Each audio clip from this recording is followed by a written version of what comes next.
Իմանդեից պատկերացնում են, հա դե գնացիր օրինակի համար $50,000 փող աշխատեցիր ֆայթից, դրիր ջեբը թելար եկար տուն, բայց մի հատ մեծ բայց կա ժողովուրդ, այդ 50,000-ը մինչև հասնում է քեզ, տալիս ես տրիներին, տալիս ես մենեջերին, տալիս ես թիմին, չգիտեմ ֆիզիկականի տրիներին, մասաժիստին,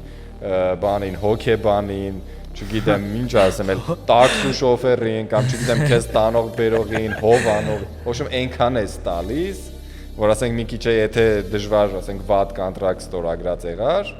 միտոկում դուրս է գալի, կռվում ես խալխի համար, էլի, հա։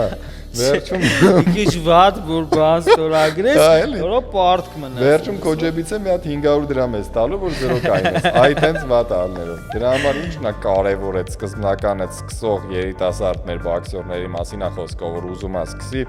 պարտադիր մի վրազեք, ամեն կոնտրակտի վրա չգիտեմ չստորագրեք կամ առանց հետաքրքրվելու, առանց ճշտվելու ինչա կատարվում, ոչ մի քայլ չանեք, որովհետև այդ միած ստորագրությունը սաղ կարիերատ կարա փչացնի։